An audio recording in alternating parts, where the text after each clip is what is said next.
Okay, we're in Parshas Tetzave, and we're coming up to Purim. We're not going to have Shir next week because it's going to be Purim next week, right? Purim's Wednesday, so I wanted to also get Purim in today. So we could talk about Purim, talk about Tetzave. What? Why don't you start there? Start where? Purim. Start Purim. So, one thing we know about Megillah is that Hashem's name is not in the Megillah. It's the only sefer in all of Tanakh where Hashem's name is not mentioned. It's not mentioned at all. It's the last sefer of the Tanakh chronologically. It was the final sefer added, final sefer written that was added, that was canonized. And it's so nice we have to read it twice. And we get to read it. We have to read it twice. And Hashem's name is not in it. Now, what does that have to do with Parshas Tetzave? Question. Anybody? Somebody's name is not mentioned in Parshas Tetzave. Moshe's. Moshe Rabbeinu's name is not mentioned in Parshas Tetzave. Since he was born, every parsha of the Torah has Moshe's name in it, aside from Parshas Tetzave. It does not have Moshe's name in it. It says Ata Tetzave, but it does not mention Moshe's name. So there are a couple answers given for this. One answer is because it's his, it's Parshas Tetzave. This week was Moshe Rabbeinu's Yortzei, Zayin Adar, also his birthday. So because it's his Yortzeit, so his name is not mentioned, whatever that reason is. The other reason is that because he said Macheni Noah Misifracha, right? When after the Chet Egel, after the sin of the golden calf, Moshe said Hashem was going to, was threatening to destroy the Jewish people and started anew with Moshe. And Moshe said, if you're going to do such a thing, erase me from your name. So because what a tzaddik says can't go, unanswered or so there's a parsha that his name is taken out of. There's no name of Moshe Rabbeinu on the parsha. Okay? Because of that? Yeah. So the Rebbe goes into this whole idea, and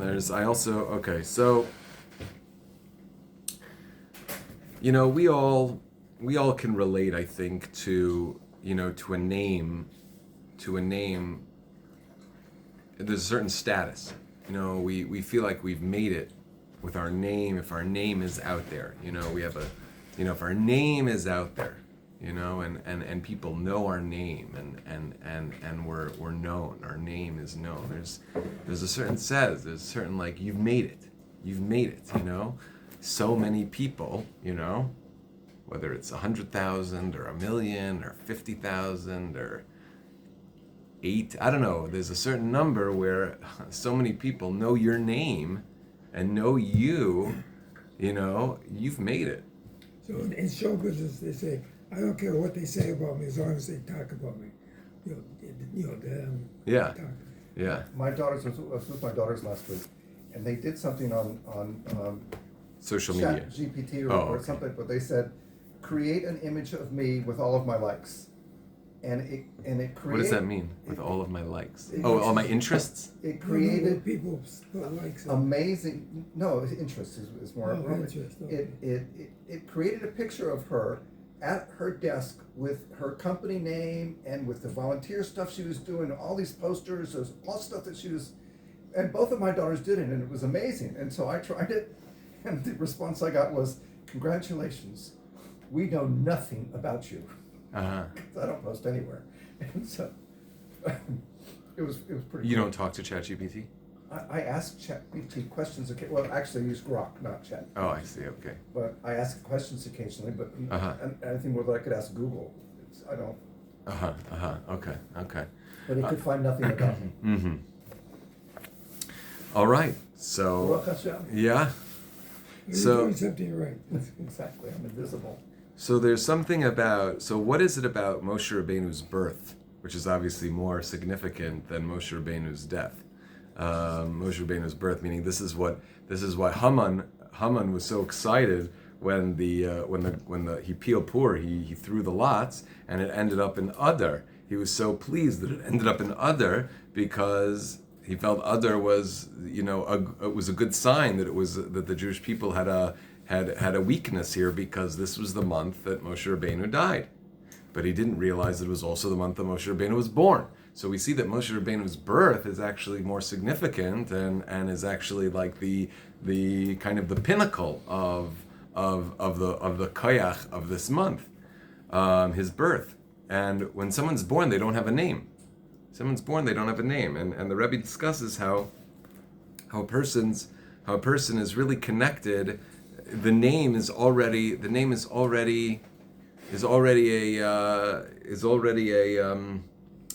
kind of a lower level. It's already there's already a revelation. But the source of where we come from, of our neshama's source, there's no name there. There's no name. And so it's really alluding to an element of our existence, of who we are, which is beyond what it is that we do in this world, as our name. We showed up as our name, we got famous as our name, or whatever it is, whatever contribution we're looking to make, and like, oh, Yerachmiel did that, and oh, you heard of Yerachmiel, and so there's an element of who we are, which is higher than anything we could contribute under our name. And so that's that point. That's that point. And I think that there's something, the fact that Purim, the Megillah, it doesn't have Hashem's name, because there's obviously, once Hashem has a name already, then that's already a lower expression of Hashem. If you can already call it a name, you can call it a name and put a name to it. Well, that's more descriptive already. It's not really the essence. It's not really the essence of Hashem. It's really a description already of how he works. What he does. And so the Megillah, not having Hashem's name there, it's almost an expression of the fact that it's a much more exalted, essential element of Hashem that is being expressed through the Megillah, because his name is not there. If his name would be there, if a name of Hashem would be present, then it would already be like a lower level of godliness present, because it could be called by a name. You call him by a name, but you don't call somebody their name if they're right in front of you. If their essence is right there, you don't call the name. You say you, and so. And so we know that Megillah, that the miracle of Purim, is on a much higher level than the miracles of Pesach. Okay, Pesach, Nisan, that's what starts the Jewish year. The first month of the Jewish year is Nisan, and Nes. These are the miracles of Purim. We've spoken about this many, many times. That the miracles that break nature, where Hashem has to come in, and it's all about names. It's all about names over there, Shmos, and names, and what are they what name should I say? Who should I say sending me? What's the name? So it's like a little bit crazy with names over there. Or names it's the name of the Parsha. It's the name of the whole book is names. And it's interesting, Parshas Tetzave, there's no name of Moshe Rabbeinu in there. And Tetzave really means connection. It's really where the connection is. We talk about the Keteris, and the Keteris is really a connection. It's really the whole pinnacle, right? After we finish talking about the Mishkan, then all of a sudden we talk about the Mizbeach HaKeteris. If you look at the end of the Parsha, all of a sudden we talk about the Mizbeach HaKeteris, the incense altar. And the incense, that was the pinnacle of avoda of the Beis HaMikdash, which it really connected. It did all the connection. The korban, the sacrificing, that karvan, that's a lashon karov, becoming close. But haktara, the incense offering, that katar, that kteres, that incense offering, that's a language of actually connecting, of actually kesher. So that was the whole point. The whole point was not just to be close. The whole point was to be connected. So in this week's parsha, which is in the book of names, doesn't have Moshe's name in it, and it's called Tetzave, which is the kind of the Tetzave from Lashon Tzavsa of the actual connecting, talking about the connection of the Mizbeach Ekteris, of the incense altar and the incense offering, kind of really out of place if you look at it in the parsha. It comes at the end after we finish talking about all of the Mishkan. Then it almost looks like it's an afterthought, the Keteris, because it's the pinnacle. It's after we kind of sum up the whole Mishkan. Keteris. That's the avoda. So I'm kind of just bringing from a lot of different just kind of pieces and points here. Okay, so if there's any point you want to talk about more, have a question about, please ask your Stami. So the reason so we start out the year in Pesach. We start out a year with these miracles that were, while they were very very public and very dramatic, they disrupted the laws of nature. They disrupted the laws and order of nature. And you have on the absolute opposite extreme is you have Adar, and you have Purim at the end of the year, the 12th month of the year, Adar, which you have where it's like almost like hard to even pinpoint exactly what the miracle was of Purim. It was difficult to like, what is the miracle of Purim? Right? The miracle of Purim is kind of like it's you have to read the whole story. You have to read the story to get the whole miracle, because the miracle was that Hashem is totally within the nature. That everything that happened, the hashkacha pratis, it was totally hidden, and yet it's completely revealed that Hashem was pulling the strings the whole time. It's all according to nature. It's all everything nature, everything natural, everything that could happen in nature happened. There's nothing that happened. The miracle of Purim happened completely within the bounds of nature. And that is the ultimate. That's the ultimate miracle. That miracle is being pulled from a place that's higher than any name of Hashem. Because it's that highest part, it's that place that is completely beyond and disconnected to creation, that can become seamless in nature. When Hashem has to disrupt nature, it's not coming, the source of that miracle is not from the essence of Hashem. It's not coming from the essence. Yud Kei Vav Kei, Yud Kei Vav Kei. That's not the essence of Hashem. Okay, that's the name of Hashem that is about how Hashem does infinity and is beyond the natural order and is beyond space and time. But that's not the pinnacle of Hashem. That has a name. That is Yud Kei Vav Kei.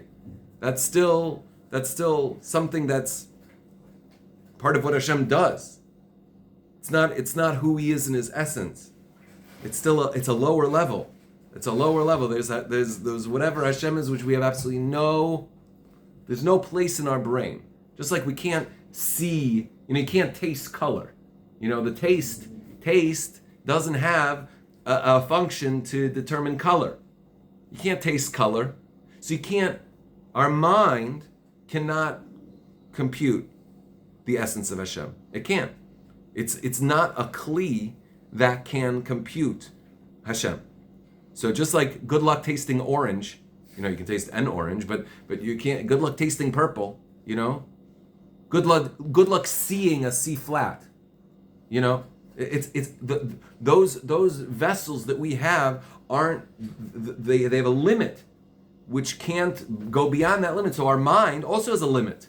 It cannot understand something that is uncreated, that is no limit, it can't compute that. And so when already it has a name of Yud Kei Vav Kei, that's already like something to hold on to. It's already something to kind of understand a little bit. Maybe we can't understand past, present, future. It's infinite. Okay, but that's what did all the miracles in Egypt, and since it was already on a level that was of action and doing and not of the essence of Hashem, it broke nature. It disrupted nature. But the ultimate ideal is that Hashem's essence should be flowing through nature, right? That nature does not hide Hashem's essence. It's beyond what we can understand. But that the miracles of the final redemption and the miracles of Geula, the miracles of Mashiach, are not going to be, the splitting of the sea like we saw.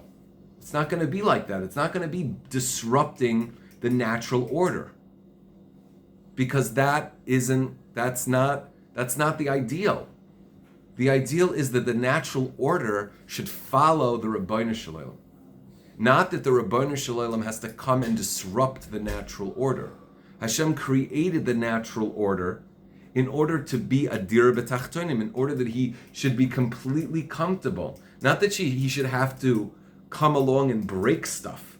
When he comes to visit, he's breaking things. This is his comfortable place. This is the place he feels most comfortable in.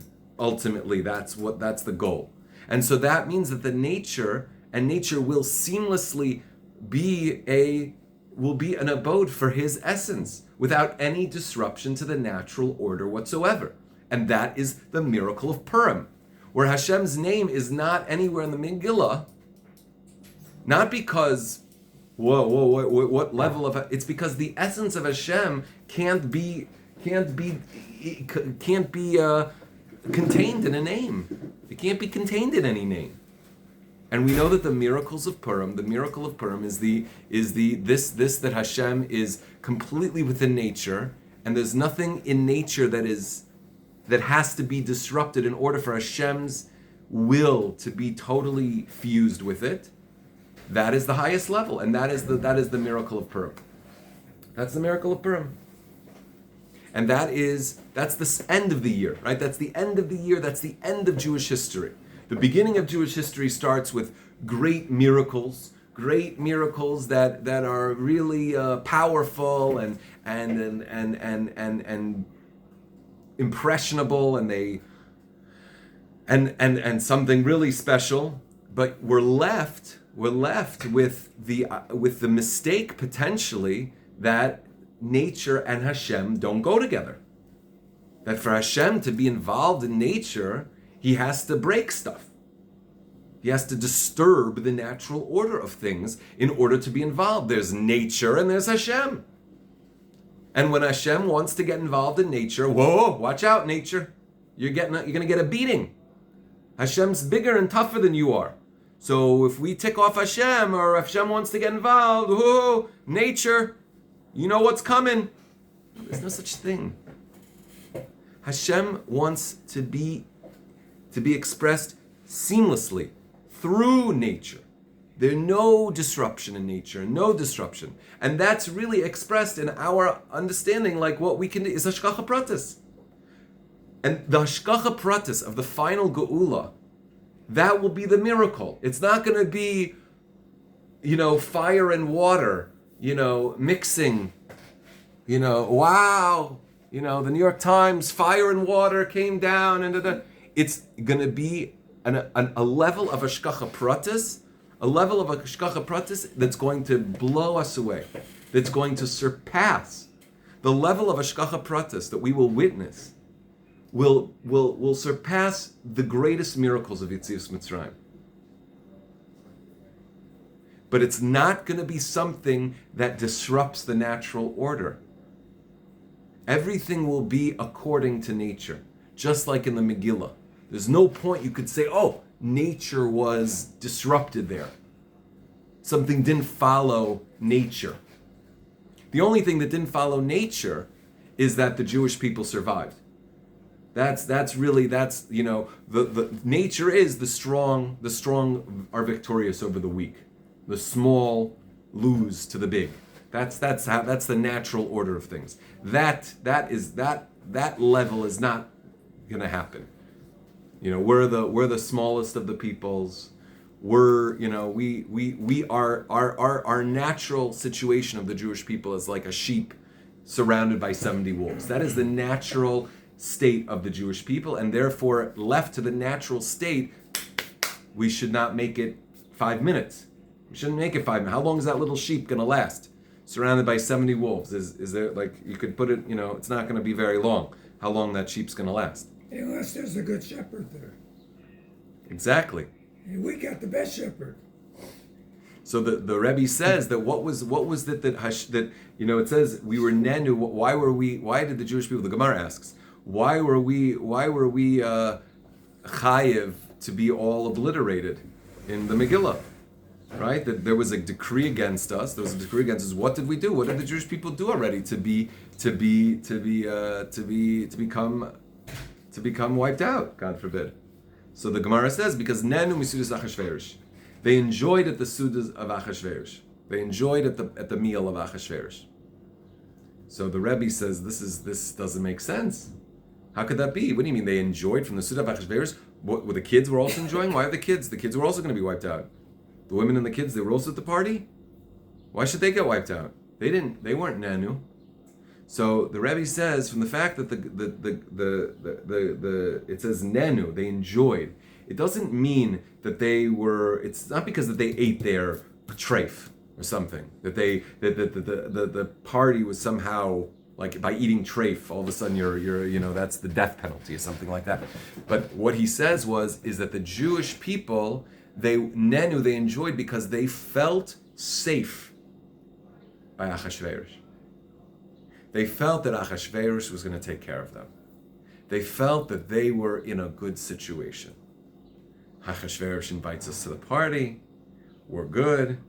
Yeah, it happens to be that the entire purpose of the party was to show that the Jewish people were not going to go back to Eretz Yisrael. They were not going to go back to Eretz Yisrael. They were not going to go build the Beis HaMikdash again. That was the purpose of the party. You know that. Achashverosh calculated the, he understood how everyone messed up. When this 70 years that the Jewish people were supposed to go back after the exile and go rebuild the Beis HaMikdash, and all of these people made these calculations, Belshazzar, whatever, they all made these calculations and they were all wrong and they were all killed. And Achashverosh was like, okay, I've got another way to calculate the 70 years. From where do we start the count? Okay, all these Goyish kings were holding by the nevuah and this promise of 70 years. Okay, they were all holding. Haman knew when Moshe Rabbeinu died. Okay, so these Goyish kings, they were all holding in the nevuah, and so Achashverosh knew. I have to be careful because if the nevuah comes true, I'm not going to bring out the kalim of the Beis HaMikdash and wear the Kohen Gadol's begadim and all of this. I'm not going to do that. But when his calculation came out, 70 years and the Jews were not redeemed, he made a party. He brought out the big day kahuna, the clothing of the Kohen Gadol. He brought out the kalim of the Beis HaMikdash, and he made a party. And the Jews enjoyed this party because at least we've got AIPAC. We've got AIPAC. We've got the federation. We got lobbyists. We're in with Achashverosh. We have nothing to worry about. He's inviting us to the party. We're good. And this was what signed the death certificate, signed the papers against the Jewish people. That they were willing to trust nature. That they were saying, Hashem, we don't really need Hashem's protection. We've got Achashverosh. We've got AIPAC. We have enough money into the governmental relations department that we're good. We're good. And so Hashem says, oh, you don't realize you're a sheep around 70 wolves. Well, the only reason you're managed to stay alive is because you have a good shepherd. But if you're not relating to having a shepherd, well then you are just got the wolves. Then you just got the wolves. Okay? So it's not about the Jew, it's not about the women, the children. It's a whole mindset that changes the entire hashkacha over the Jewish people. So that's what we ultimately need to fix. We need to fix this issue that we see cause and effect. We see Trump. We don't have anything to worry about. Trump. What do we have to worry about? Bibi. Trump. I'm good. Thank God Kamala didn't win. because then we'd have to rely on Hashem. But because Trump won, we don't have to rely. Trump's taking care of us. So that's the kiss of death. That's the kiss of death. And so when the miracles come through the Shkacha Pratis. Now we also know that there's an element of Purim that is the finale of accepting the Torah. Right? We know Kimu v'kiblu masha kiblu kfar. What they started to accept by Matan Torah, that was the beginning of the Matan Torah, that was the beginning of accepting of Torah. Maybe that's when they accepted Torah Shebechsav. But Torah Shebal Peh they did not accept. That was Kafaleim Har Kagigis. They did not accept. They didn't. Nasa v'nishma was said. The answer the Medrash gives is Nasa. Why? Question is why did they? If they said Nasa v'nishma, why did Hashem have to hold the mountain over them and say if you don't take this you're going to be killed? They just said Nasa v'nishma. What do you have to force them for? So one of the answers was that they accepted Torah Shebechsav. Okay, I understand. Torah Shebechsav, these words, we can deal with those words. Torah Shebal Peh is infinite. Torah Shebal Peh doesn't have a border. Doesn't have a border. Every day there's new Torah Shebal Peh, new Torah Shebal Peh, and every Joe Schmo can say Torah Shebal Peh, right? Every Yankala and Shmulek can say Torah Shebal Peh. Well, I don't know about that. What's that going to be like? Okay, so that's what Hashem had to hold the mountain over them for. But by Purim, they accepted. By Purim, it was the finale of Matan Torah. It's interesting. It's the last book of the Torah Shebechsav. It's the last book of Tanakh. Megillas Esther is the last book chronologically, and it's also when they finished accepting the Torah. We think of accepting the Torah was just Matan Torah. That was it. No, actually, the accepting of the Torah went on until Megillas Esther, until Purim. People say that the reason that Midrash, some people interpret it that way, but the Mepharshim say when we learn the Midrashim, we have to understand why does the Torah have to use certain language. And so one of the points that they bring out about the mountains being head over their heads is because they saw the plagues in Egypt, they saw the Yam Suf, they saw the manna, and they were so clear on the divinity of Hashem, and they were so clear on the true reality of the world, right? Because you have to say that the person at the lowest level doing the Yam Suf was at a higher level than any prophets after them, right? So you're saying these people needed something over their head? No, they're saying holding the mountains was saying that they were so clear on Hashem and Hashem's divinity, it was as if someone held mountains over their heads. And that's how they learned that Midrash. Who learns the Midrash like that? Different people, different Parshas. Right. Okay. So, there's a lot. Is it because they're uncomfortable with the idea that Hashem would hold a mountain over their heads? No, it's just the way that you learn Midrashim in general, right? You ask why is it the right? same? So mountain? I have the way the Lubavitcher Rebbe learns Midrashim, which it's if there's a kasha in the pshat, then you ask a kasha. But because it's fantastical, that is not a kasha. The kasha is like he has a whole sikh in Purim. In the Megillah, in Maseches Megillah, there's a story about Rabbah and I think Reb Zera. Rabbah and where he kills. It says shachte. He invited over Reb Zera for a Purim Suda, and he ended up killing him. Shachte, he shechted him. And then he had to daven and do Tchias HaMesim, and the next year Reb Zera wanted to come back again, and Rabbah said, no, I don't think so. We're not every year, we're going to be Zeicha for miracles.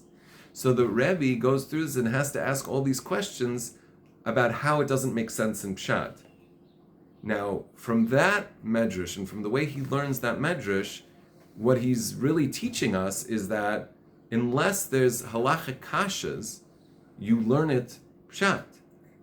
It's not just because it sounds fantastical doesn't mean. But if somebody's doing an isser, if Rabbah or Reb Zera, if they're doing an isser or something that doesn't make sense in pshat. Like it doesn't make sense that they would want to do he would kill him. A great Torah sage would kill another Torah sage, and then want to be invited back to be killed again. Like, but it doesn't make sense to him though. Right? No, it halachically it's problematic. But by him, it doesn't make sense. By who? You're quoting the Rebbe, right? Yeah. So by him, he's saying it doesn't make sense. By him, he's saying they're halachic problems. They're halachic problems. Not that it doesn't make sense that it's like, it couldn't have happened that way because technically mountains aren't held over heads.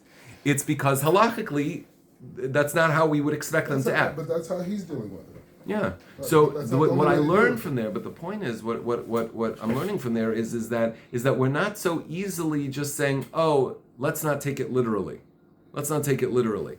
Let's just say, oh, he didn't really hold the mountain over their heads. It's just a mushal for something else. But he did it. It's a mushal for something else. What? He didn't hold mountains over their head, right? He what? Midrashim is explaining it that way, and the question is why. Well, did he or didn't he? No. How do you know? The Medrash says so. But the Medrash. Kahar kegigis. But I'm saying, we learn Medrash literally? That's what I'm trying to tell you. Is that the Rebbe is teaching us that that we would learn it literally. That unless there's a halachic problem, unless there's something like I can't learn it that way because halachically it doesn't work. Like that Rabbi would murder, and he brings other diukim, but he really goes with a lot of kashas because to learn it out of shot. Meaning to say, he really would learn it according to what it says. Yeah, that's very nice. That's it. So that is my approach to midrashim. Yeah, nice. That's my approach. Very That nice. from the Rebbe. Very nice. That unless there's something like just because it's fantastical. Also it says we saw the sounds. It says that literally. We saw the sounds. We saw the lights. We saw the sounds. We heard the lights. The sea split. The sea split. Oh, so it's only medrash, so that they can. Because there's so many different. Oh yeah, there's never a mashal in Torah. In Torah Shebechsav, there can't be such a thing as mashal. To say that to go into the midrashim and to say from the beginning, and again, this is not what I wanted to talk about at all, but it's like if you have a problem with learning midrashim literally, don't talk about it. You can't change other people's minds because it's perfectly legitimate to learn midrashim literally. And if you have a problem because there's some random people who don't, sounds like you do. I'm holding by Rashi. Where's Rashi? What Rashi? Rashi learned something. Rashi for different reasons. Sometimes he brings it to clear the pasuk on a literal level.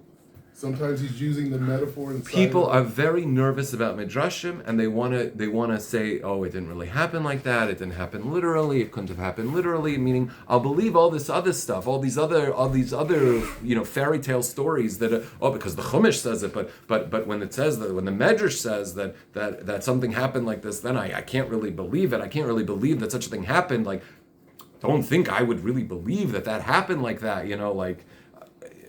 I don't know what the problem is. The Medrash says it. The Rambam says some Medrashim cannot be taken literally. That's fine. But there are reasons why not to take things literally. And to just make a blanket kind of, I don't take Midrashim literally, that I don't know. You have to take that up with your own Rebbeim.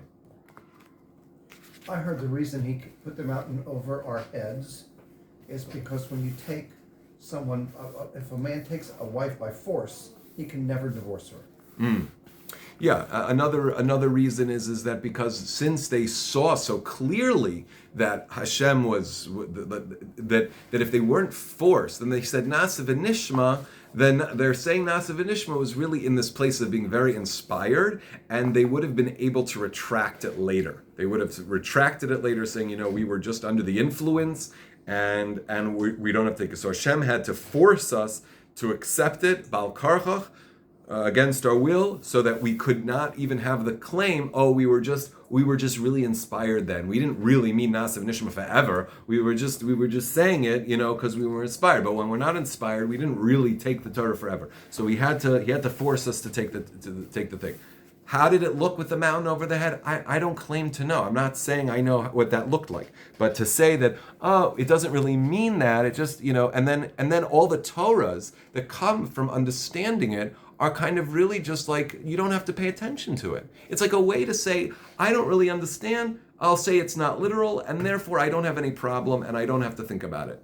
That's what I think when people say I don't take midrashim literally. That's really what and it's proven to me again and again. When people say I don't take midrashim literally, what they're saying is I really don't understand what it's saying, and I don't have to be bothered by it. I don't have to look at it closely. I don't have to look at it critically. I don't have to look at it critically. I don't have to investigate it deeply. I don't have to. There's so much more Torah. There's so much more Torah available under midrashim when you take them seriously.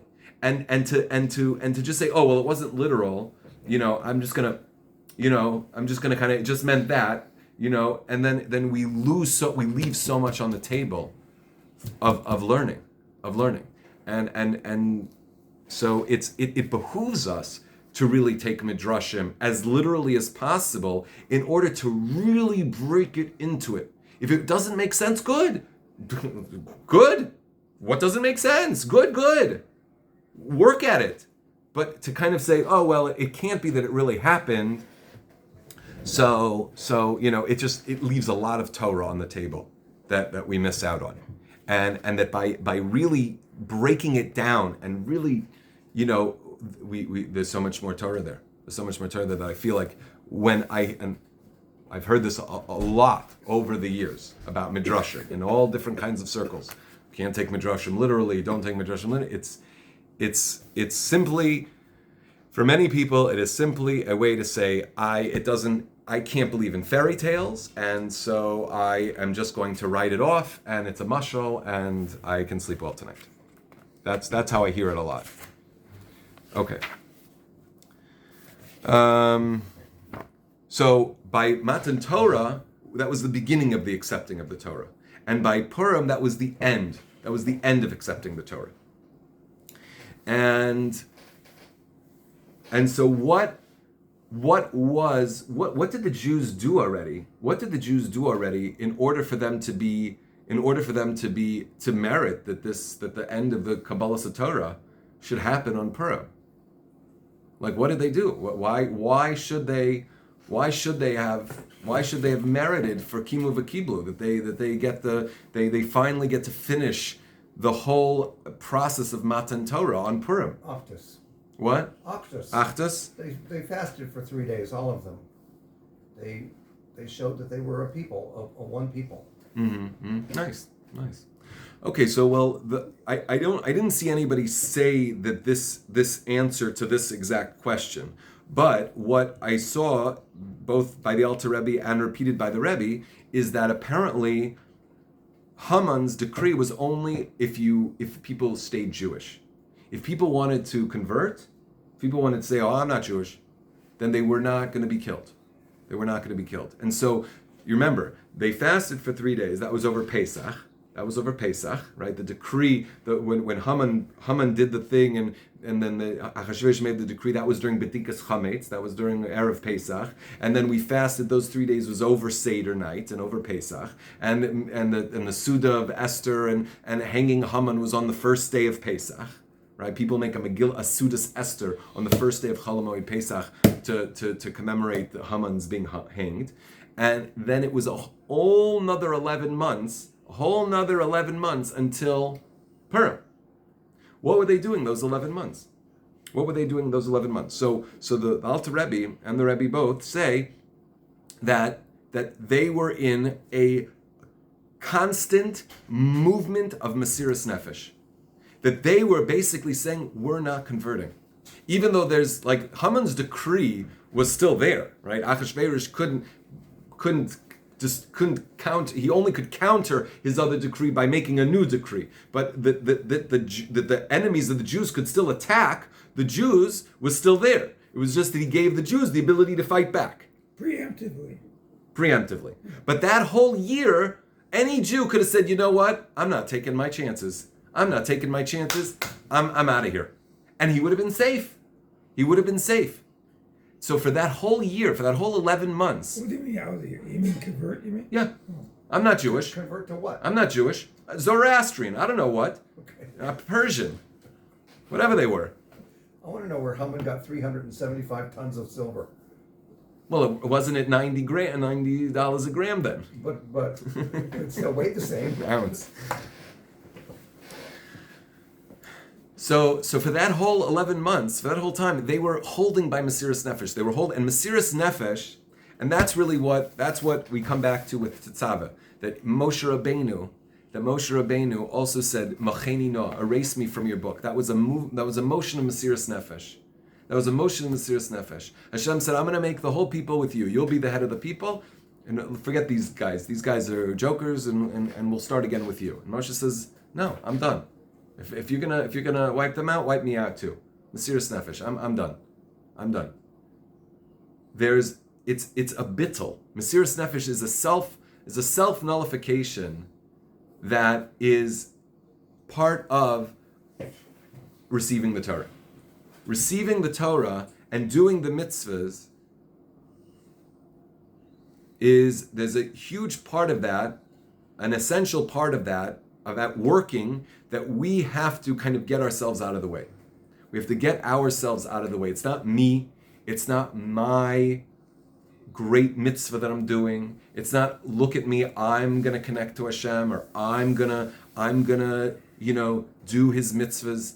It's Hashem, inhabit me, inhabit my body, let me embody you. You're keeping me alive for whatever reason. You want me to do this, I'll do it. But it's not because it fits into my logic. Mesiras Nefesh makes no sense.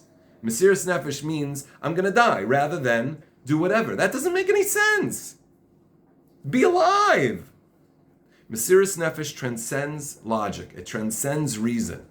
So when the Jewish people for 11 months were saying, I'll die. I'm not going to leave Yiddishkeit.